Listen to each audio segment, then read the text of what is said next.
Hello, Internet. It is I, the Malik Aaron, and welcome back to Box Office Predictions. Today, we're going to be talking about women talking. So, as usual, we're going to be going over the pros and cons. So, let's get to it. Pros. Well, reviews are quite good for this movie. Its critic score is at 90%, its audience score is at 88%, so word of mouth is a non issue here, unlike the other two movies that are coming out this weekend. So critic score, audience score, both really good. So that's an easy pro right there.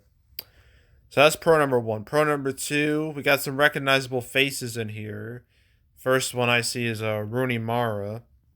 She's been in some stuff that I really like.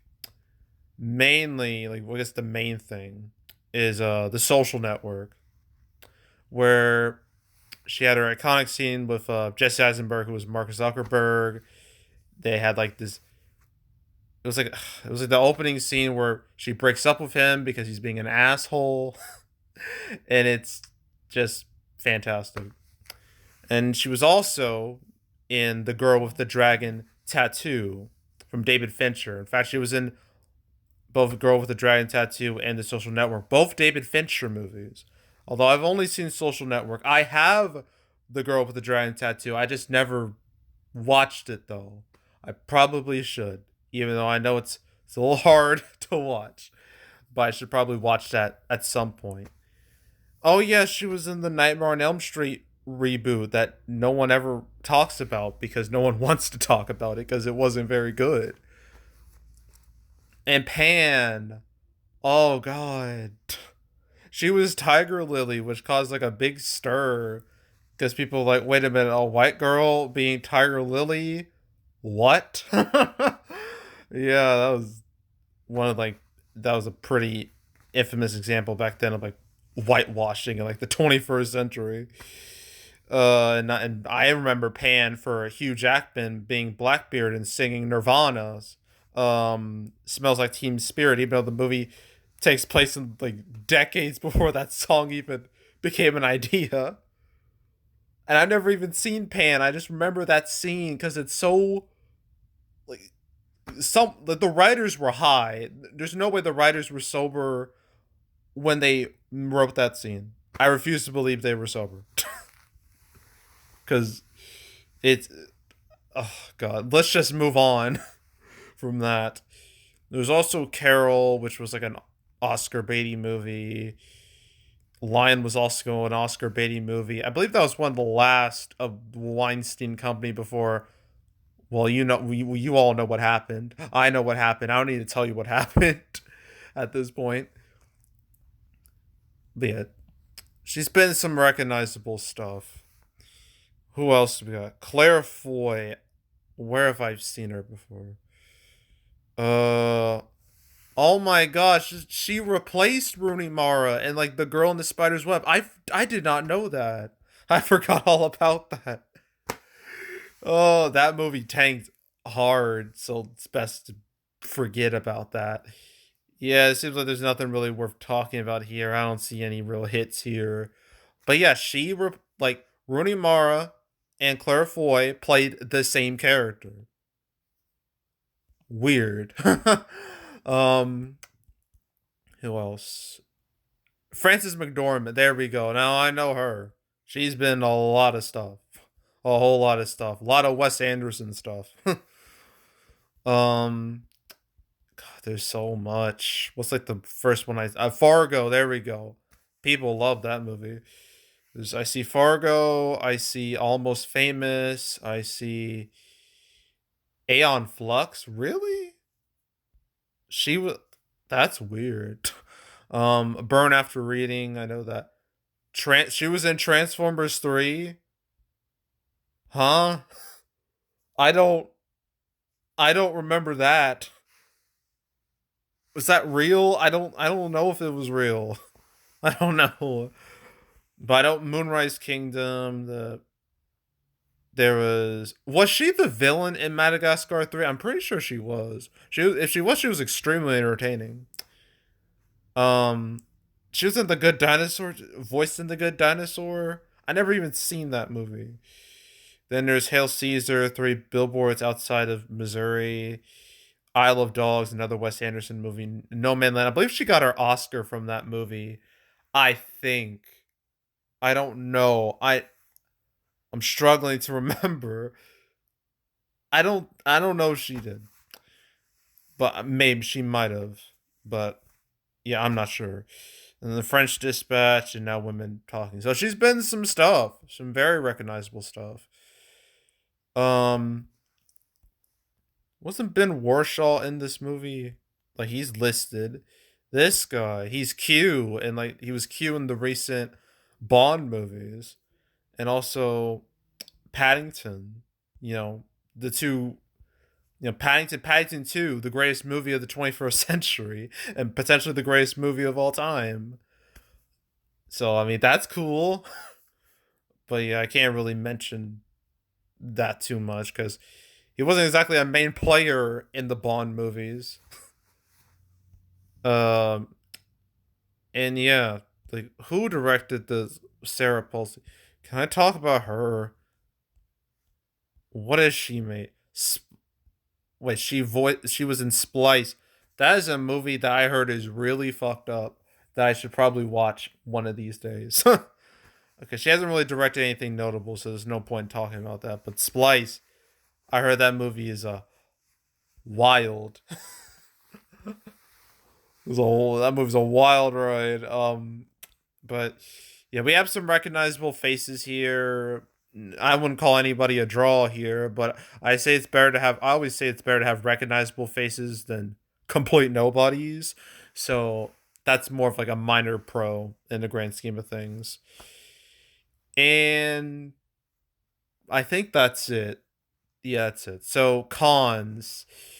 Big con is that this movie's had like a limited release and it just never caught on at all. I mean, look at this. It only had a per theater average of like 5K in like 8 theaters. That is terrible. Absolutely abysmal. And it hasn't gotten much better since. It's only made like a little over $1 million. Um, in like 153 theaters. Like some movies, have done like way better than that. Not by a whole lot, but still better.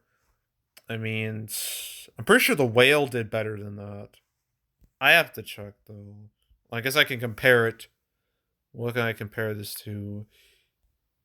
I guess Banshees of Inisherin. Sure, that's another Oscar movie.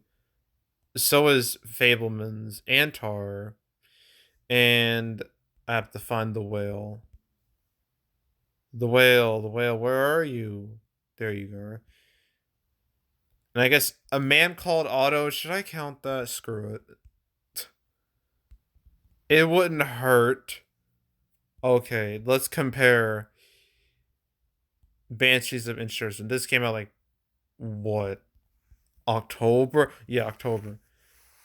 Yeah, this did way better in per theater average. It had per theater average like 46K before it went wide. And then you got Fablemans, which had per theater average of I believe 40K. Yeah, 40K. And Tar, what was its average? 39K. Well, wait, there's another movie, Till. That I think that was also like limited. 15K, it's a little quite a bit worse, but still better than Women Talking. Just hard.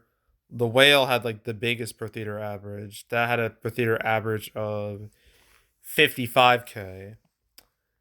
And Man Called Otto just came out like super recently. Wasn't quite an Oscar movie, but a 14K per theater average. But it's by far and away the most successful out of any of these movies. Um, yeah, like it's not even close. So, yeah, this is not exactly great company. The fact that it's done a lot worse than all these other movies, that's not great. Granted,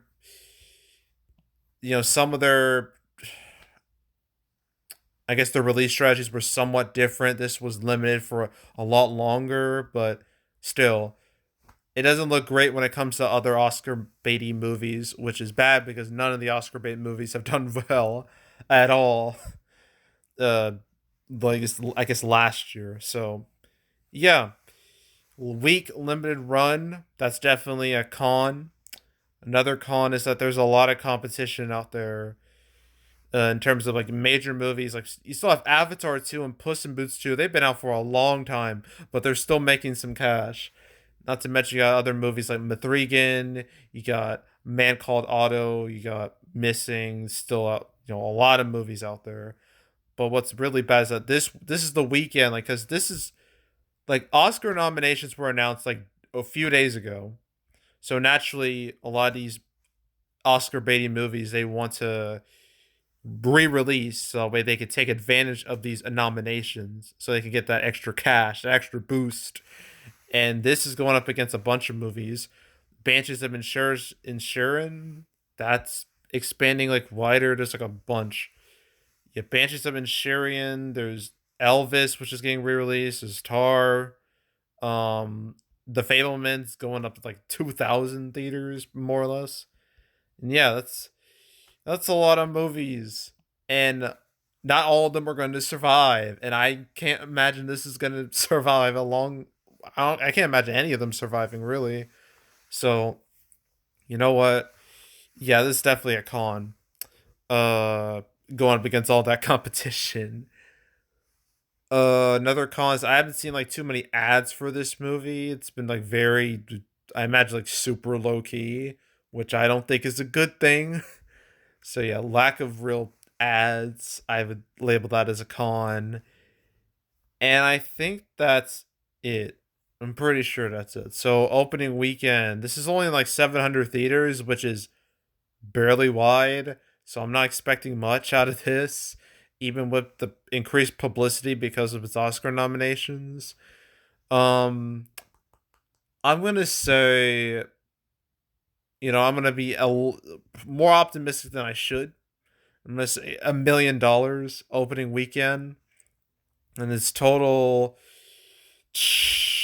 It's total. I don't know, 5 4 5 million, maybe higher, maybe lower. I don't care anymore. I'm just gonna stick with that, and that's it. I'm done. Thank God. That's the weekend.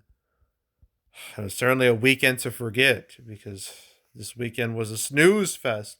Thankfully, next weekend will be different. We actually have some big studio movies to talk about. Two of them. We got 80 for Brady, which is a weird one. And then we got Knock at the Cabin, a movie I'm actually looking forward to from my boy M. Night Shyamalan, his latest flick. So, yeah. So, you got those movies starting like next month. And then after that, you got like Magic Mike's Last Dance, you got the Titanic re release. You got the big one being Ant Man and the Wasp, Quantum Mania, which is really ironic because Ant Man's all about being, small. Marlowe, I guess, Of an Age, I guess, and then Cocaine Bear and Jesus Revolution.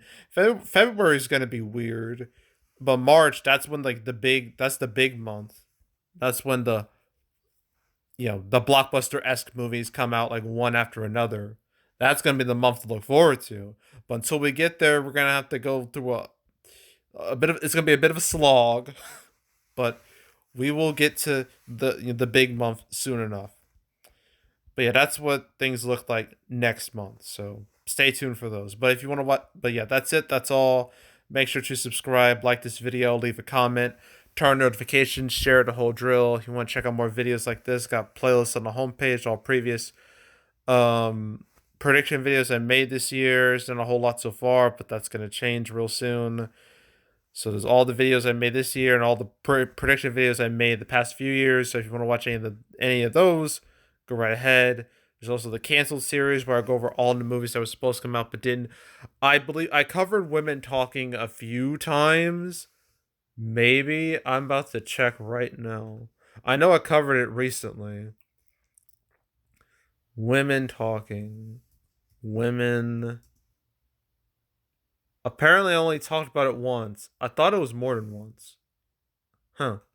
So only once, and that was episode 167.